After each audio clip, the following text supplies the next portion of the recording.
네, 안녕하십니까. 위닝스탁입니다. 자, 개인적인 사정으로 방송을 못했는데요. 그동안 실적 발표가 있었는데, 실적 발표에 대한 제 생각을 한번 말씀드려 보겠습니다. 자, 실적 발표 내용은 뭐 매출이나 뭐 그런 것들은 잘 늘었는데, 지금은 좀 감성적인 면이 좀 작용을 하는 것 같아요. 감성적인 면도 무시 못하는 겁니다. 지금 현재 주가가 괜찮은가? 예. 그동안 방송에서도 많이 말씀을 드렸지만 테슬라의 주가는 그동안 계속해서 서프라이즈를 보여준 그 결과입니다. 그럼 앞으로 주가가 더 성장하려면 회사가 계속해서 서프라이즈를 보여주고 미래에 대한 어떤 기대치를 줘야 되는데 지금 시점은 좀 그런 것이 좀 시간이 걸리죠. 핵심은 뭐냐면 앞으로 뭐 성장하겠다, 잘하겠다 이런 말은 다 좋아요. 다 좋은데 우리 주식 투자는 이제 주가죠. 주가가 다 떨어지고 나서 사람들이 다 쓸려 나가고 나서 나중에 잘하면 소용이 없다는 거예요. 지금 당장 잘해야 되겠죠. 지금 당장 자사주 매입 같은 것을 당장을 해줘야 되는데 소 잃고 외양간 고치면 뭐 하겠어요. 음. 그리고 혹시라도 이제 사람들이 실망할 수 있는 건 뭐냐면 현재 주가가 높으니까 그것을 떨어뜨려서 아니, 떨어뜨린다기보다도 주가가 이렇게 하향하는 수준이 왔을 때 그때 낮은 가격에 회사에서 자사주를 매입을 하기 시작한다. 이미 사람들은 다 털려 나갔고 완전 손은 다 잃고 나서 그 다음에 가서 자사주 매입하겠다 발표하면 얼마나 얄밉겠어요. 예. 근데 참 뭐 어쩔 수가 없는 일인 것 같아요. 예. 이게 부디 더 이상 많은 사람들이 주가 하락에 털려 나가기 전에 빨리 자사주 매입을 발표를 해서 다 같이 좀 갈 수 있는 그런 분위기가 돼야 되는데 주식시장이라는 곳 자체가 정말 잔인한 곳이에요. 냉정한 곳이고 그래서 우려가 됩니다. 예. 회사 측에서는 이제 주가 방어 같은 것을 해줘야 되는데 워낙에 시가총액이 높다 보니까 어떻게 인위적인 주가 방어하기가 사실상 어려워요. 이 시점에서 제가 가장 드리고 싶은 메시지는 어떤 안개 속에 쌓여 있지 마시고 현실은 현실대로 우리가 인정을 해야 될 때는 인정을 해야지 그 다음에 활로를 찾을 수 있다는 거예요. 그러니까 현실을 정확하게 바라볼 수 있어야 된다. 너무 현실을 막 어, 그러니까 평가절하 해서 봐도 안 되고요. 평가절상시켜 봐도 안 됩니다. 이게 굉장히 어려운 거죠. 예. 현실을 직시를 해야 된다는 거죠. 음. 그래서 안 되는 건 안 된다고 포기를 해야 되고 또 우리가 견디어야 되는 부분은 또 견뎌야 된다라는 것을 인식해야 돼요. 음, 그게 이제 일반 투자자 입장에서는 어려운데요. 그리고 주가라는 것은 이렇게 여러 가지 외부 변수에 의해서 이렇게 움직이는 건데 적어도 어, 그런 현실 인식을 해야 된다라는 생각을 강하게 가져야 되고 그러면 이런 제 말을 듣고 나면은 여러분들은 어떻게 하셔야 되냐면 막연한 어떤 자꾸만 테슬라가 앞으로 잘할 거다 이런 기대 어떤 희망회로만 돌리고 있다면 그것은 너무 테슬라 미래에 대해서 평가 절상을 지키는 거죠. 너무 이제 오버하는 거죠, 오버. 음, 너무 오버해서도 안 되고 언더해서도 안 됩니다. 예. 회사가 뭐 이거 뭐 이런 시련 때문에 뭐 이렇다고 해서 회사가 다 끝나는 것도 아니고 그렇다고 무조건 잘 될 거야. 그렇게 보는 것도 좀 어렵고요. 주가는 또 회사는 확실한 건 뭐냐면 앞으로 하기 나름입니다. 요번에 이제 어닝콜에서 이제 여러 가지 이제 일론 머스크의 어떤 앞으로의 야망 그런 것을 발표를 했는데 그건 그냥 뭐 희망인 거죠. 예, 계획인 거죠. 그게 실제 이제 성과를 내고 현실이 되고 그래야지만 주가는 올라갈 수 있습니다. 물론 이제 우리가 참고해야 될 것이 2018년도 상황입니다. 자, 이렇게 빠졌을 때 이때도 회사는 우리는 앞으로 어떻게 할 거다 뭐 평가 그러니까 시가총액이 어느 정도 되는 회사가 될 거다. 앞으로 뭐 전기차 분야에 뭐 연간 몇 대를 만들 거다. 이런 계획을 발표합니다. 주가는 되게 안 좋은 상황이고 계획을 막 발표를 하죠. 이 계획을 이제 이 당시에 어떤 사람은 좋게 생각할 것이고 어떤 사람은 좋지 않게 생각할 것이에요. 근데 분명한 건 뭐냐면 회사가 일을 잘하고 성과를 내면 주가는 그 성과가 반영이 됩니다. 이렇게. 그리고 이때에 맞춰서 또 매크로 상황도 같이 그 연계가 되면은 또 좋고요. 그러니까 회사의 미래가 불투명하고 매크로 상황이 안 좋을 때 주가 반등을 생각하기가 상당히 어려워요. 근데 그때는 일종의 도박이죠. 이렇게 돼서 회사가 부도날 수도 있어요. 하지만 그런 도박을 하이 리스크를 떠안고 들어가서 만약에 성공한다면 큰 수익을 얻게 됩니다.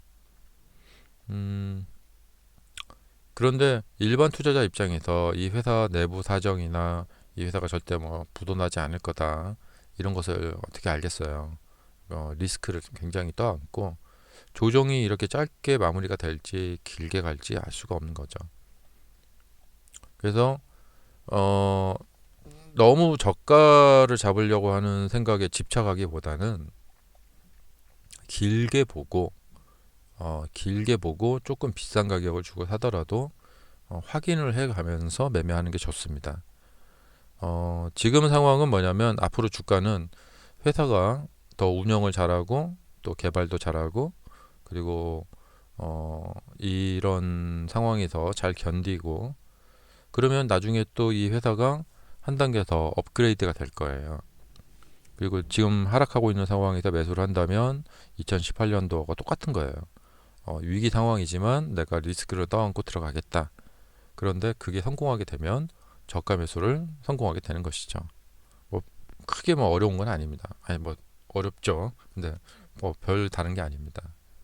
그러니까 지금 상황은 그렇게 현실을 정확하게 딱 인식하고 내가 뭐 이 상황에 매수한다면 이제 리스크를 안고 들어가는 거다. 그리고 앞으로 뭐 자율주행도 이제 정부에서 정식 승인 받고 뭐 또 다른 차량들도 빨리빨리 판매하고 뭐 이렇게 잘 앞으로 또 성과를 내고 잘 해 나간다면 주가는 분명히 그거에 따라서 업그레이드가 될 수밖에 없어요. 예. 그리고 이제 전체 경제 산업 매크로도 사정이 좋아지고 하면은 좋아질 수밖에 없습니다. 근데 하락 중에 살 것이냐, 조금 상황이 나아지는 걸 이렇게 보고 그 다음에 살 것이냐, 뭐 그런 차이예요. 이 와중에 우선 단기적으로 보시는 분들은 이런 변동성을 노리는 매매를 하시는 거고요. 그래서 어려운 매크로 상황에서도 떨어졌을 때 샀다가 올라가면 팔고 이거는 이제 단기 투자자고요. 장기 투자자 입장에서 봤을 때는 회사나 그다음에 전체 우리 자본주의 경제나 이런 것을 생각을 하시면서 매매를 하신다면 네, 그 자신의 이제 판단이겠죠. 이게 매수를 여기서 해도 되고 떨어졌을 때 매수해도 되고 상관이 없습니다. 예. 이런 그 단기적인 변동들은 항상 있는 것이고 그런 단기적인 변동이 올 때 떨어졌을 때 이렇게 저가 매수 하실 수도 있고 그냥 뭐 올라갈 때 매수하실 수도 있고 근데 뭐 장기 투자자 같은 경우에는 그 회사 시장에서 퇴출 당하지 않고 성장성을 계속 유지를 한다면 그게 이제 과거의 애플이죠. 예, 애플도 중간중간에 뭐 스티브 잡스의 사망도 있었고 여러 가지 어려운 상황들이 있었어요. 2008년 금융위기도 있었고. 하지만 회사가 거기서 멈추지 않고 계속해서 발전해 나간다면, 매출이 늘어난다면 결국에 그 주가는 극복이 되는 겁니다. 음. 그러니까 장기 투자자분들 입장에서는 뭐 그냥 조정이 길어도 좋을 건 없죠. 아 그냥 이번 조정이 빨리 끝났으면 좋겠다. 뭐 이렇게 생각하면 되는 거고요. 예.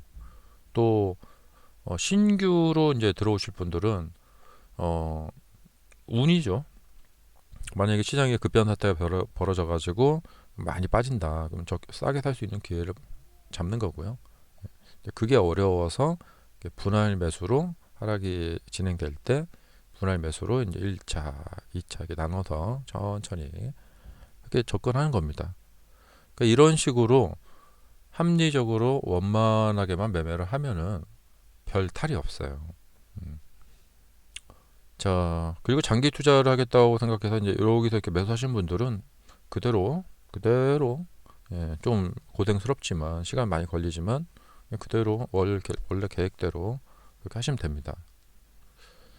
근데 이런 쉬운 방법을 놔두고 쉽지는 않지만 자꾸 뭐 예를 들면 까탈스럽게 막 한다. 그러면은 그걸 다 맞춰줄 수 있는 그런 시장은 없어요. 예, 어쩔 수가 없어요. 음. 여러분이 시장에 맞춰야지 시장이 여러분들한테 맞출 수는 없거든요.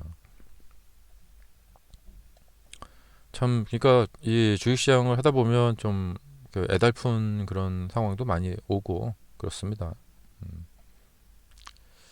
그래서 이제 공부를 많이 하셔가지고 여러 가지 이제 전략도 짜고 또 매매 형태도 단기 스윙하고 장기를 같이 병행한다던가 여러 가지 좀 이렇게 변수를 줘볼 수도 있죠.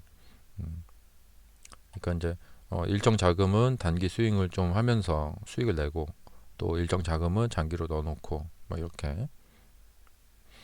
자, 뭐 테슬라 올해 전망 어둡다. 예, 뭐 이런 것은 예, 장기 투자자 입장에서 봤을 때는 이 회사를 믿는다면 아 그냥 지금 어려운 시절이다 이렇게 생각하고 아 내가 힘들겠지만 좀 많이 뭐 많이 오래될지 어떻게 될지 모르잖아요. 이렇게 좀 그냥 아유 그냥 기다리겠다 이게 되는 거죠. 예. 이렇게 된 전망이 어둡다니까 그럼 지금 매도를 해야겠다. 뭐 내 계좌를 어떻게 뭐 반절은 매도하고 뭐 반절은 뭐 갖고 있고 뭐 이런 식의 변화를 주는 것보다는 그냥 가지고 있는 게 낫습니다. 음. 왜냐하면 그런 변화는 결국에 단기 트레이딩이고 그런 뭐 리밸런싱 한다고 하죠. 뭐 그런 거 한다면 그것도 또 성공을 시켜야 돼요. 예. 근데 그의 난이도가 쉬운 게 아니죠. 하지만 그냥 가만히 들고 있는 거는 중간은 가요. 음. 그러니까 아주 어려운 난이도의 매매를 할 자신이 없다면 그냥 가만히 들고 있는 게 괜찮습니다. 그게 어, 저는 여러분들이 제가 아주 어려운 상황들을 많이 겪고 그 경험을 통해서 느낀 거를 좀 알려드리고 싶어요. 왜냐하면 어려운 난이도보다는 좀 성공 확률이 높은 쉬운 난이도의 게임을 임하시는 게 좋아요. 그리고 수익은 좀 적더라도 하지만 주식시장에서는 수익을 최종적으로 내시는 분들이 거의 없어요, 진짜. 이건 믿으셔야 돼요. 그렇게 믿게 되면은 내가 만약에 한 5년간 투자해서 한 100% 정도 수익을 얻었다. 그러면 결코 그게 적은 수익이 아닙니다. 에이, 막 그까짓 거 5년이나 투자했는데 100%밖에 못 먹어? 내가 이거 먹으려고 이런 거 해. 절대 이래서는 안 됩니다. 진짜로 손실을 보면 봤지 수익을 내는 사람은 전체 투자자 중에 한 5% 10%밖에 안 됩니다. 100% 수익 정말 정말 대단한 겁니다. 그걸 작게 생각하면 또 자꾸 막 저가 매수로 막 리밸런싱 해야지 막 하면서 막 온갖 복잡한 생각을 하게 돼요. 제발 그러지 않으시길 바라고요. 뭐 자동차 산업 뭐 호황 끝 이거 다 옛날에 나왔던 이야기입니다. 예, 어떻게 산업이 계속 호황이 되겠어요. 예. 자, 불황이었다가 호황이었다가 불황이었다가 호황이었다가 또 이렇게 가는 거죠. 역사적으로 자동차 산업은 계속 발전해 왔습니다. 음. 뭐 이런 이야기들이 있고요. 예. 이번에 이제 실적 발표에서 나온 이런저런 이야기들 뭐 이런 것들 있잖아요. 이런 것들은 단기 주가를 영향을 미치는 거예요. 예. 그리고 장기적인 주가는 뭐 분명한 것은 이런 말들이 이제 현실화가 되고 회사에서 앞으로 뭔가를 보여준다면 그러면 대규모 자금들이 들어와요. 근데 그런 것을 보여주기 전에는 대규모 자금이 들어오지 않습니다. 그러니까 이런 어떤 포부나 이런 계획을 발표하는 것은 참 좋아요. 좋은데 이걸로 인해서 단기적으로 주가가 막 이렇게 움직이고 그러기에는 좀 어렵다 이런 생각이 듭니다. 여기도 보면은 이제 머스크 CEO가 연말까지 이제 업그레이드된 버전을 제공하고 당국의 승인은 어려울 것으로 보인다. 어려울 것으로 보인다죠. 승인 될 수도 있어요. 예. 근데 이런 거에 대해서 저게 될까 안 될까? 그거에 맞춰서 내가 지금 투자를 할까 말까? 이런 것은 뭐든 차트를 보고 주가를 예상하지 말라고 하는데 그런 거나 마찬가지입니다. 다 예상 매매예요. 근데 예상 매매를 하려면 예상을 잘 적중시킬 수 있는 기술이 있고 그런 경력이 있고 나의 예상은 어떻게 맞는다. 그렇게 검증된 매매가 아니면 다 그냥 도박일 뿐입니다. 과연 나는 지금 내가 도박에 나서고 있는가? 어, 그런 것 좀 생각해 볼 필요가 있겠죠. 자, 그러니까 장기 투자자분들은 예, 계속해서 회사에 관심을 가지시면서 또 이제 현금을 계속해서 모아 가시면서 어, 또 주가가 많이 이제 현재 주가에서 많이 이제 뭐 떨어지게 되면 더 이제 장기적으로 가져갈 거니까 예, 어, 현재 현금에서 주가가 떨어지면 내가 더 많은 주식을 살 수가 있겠죠. 그렇게 해서 조금씩 더 그 모아가는 왜냐하면 1, 2년 안에 승부를 낼 거 아니니까 계속해서 돈이 생길 때마다 이렇게 주식을 모아가는 그런 전략으로 가시면 정말 쉽게 성공 투자로 이어갈 수 있을 거라고 생각이 되고 자, 뭐 오래 사신 분들은 좀 어려움을 겪고 계시지만 이렇게 왔다 갔다 하다가 어느 정도 선에 가면은 원금이 되고 그 이후의 상황에는 이제 계속 이제 계좌가 플러스 상태로 유지가 되는 그런 상황이 됩니다. 그러니까 작년에 보면 이제 이쪽에서 사신 분들 이렇게 왔다 갔다 하다가 이게 플러스 상태가 되고 떨어지지만 플러스고 또 수익 늘고 떨어지지만 플러스 상태를 유지를 시킬 수 있는 거죠. 이렇게 해서 계속 플러스 상태로 이렇게 가져가다 보면은 어느 순간 되면은 이제 4년이 지나고 5년이 지나고 하다 보면은 뭐 플러스 뭐 100%, 200%뭐 이런 상태가 되고 그래서 내가 오래 가지고 있었고 이제 어느 정도 충분한 수익이 났다 하면 그때 이제 파시면 돼요.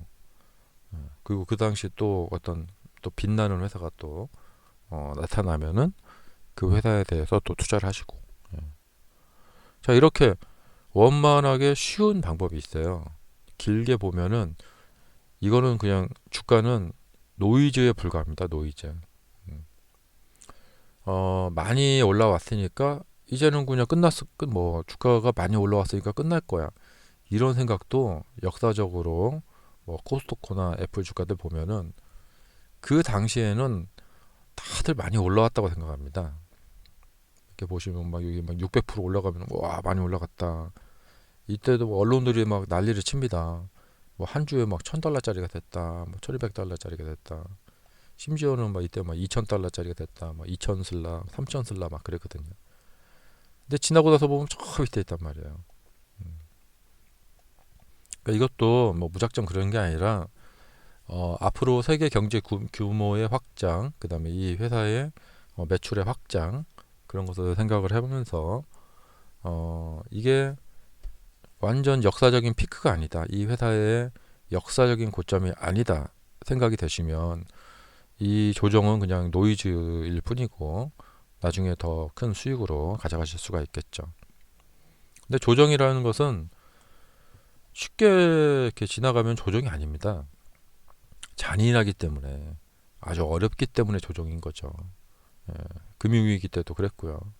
지금도 금융위기 같은 것이 발발하지 않는다 보장할 수 없고, 또 핵전쟁 위협도 있기 때문에 그 어떤 가능성도 열려 있어요. 여기서 또 좋게 좋게 갈 수도 있고. 자, 그래서 장기 투자하시는 분들은 어떻게든지 견디셔야 되고, 예, 이게 전제는 뭐냐면 이 회사가 이게 역사적 고점이고 이 상황에서 앞으로 하향 곡선을 그린다. 이런 생각을 하지 않으신다면 장기 투자를 하셔야 돼요. 근데 이 회사는 발전할 때까지 발전했고 그냥 끝을 봤다 하면은 팔아야 돼요. 그건 이제 개인적인 판단들을 하셔야겠죠. 저는 테슬라가 앞으로 더 발전할 수 있는 여지가 있어 보이지 여기서 회사의 운명이 다했다라고 보여지지 않고요. 예. 물론 이제 조정이 가격 조정은 상당히 진행될 수 있어요. 잘못하면은. 근데 그런 것이 귀찮다고 그걸 피하고 싶다 해서 뭘 피할 수 있는 게 아니거든요. 자, 굉장히 요번에 요즘 막 이제 실적 발표도 하고 막 출렁이고 지금 잘못하면 밑으로 빠지게 생겼는데 어려운 장인데요. 이 어려운 장 잘 같이 이겨나가 보았으면 좋겠습니다. 자, 저녁 라이브 시간에 뵙도록 하겠습니다. 감사합니다.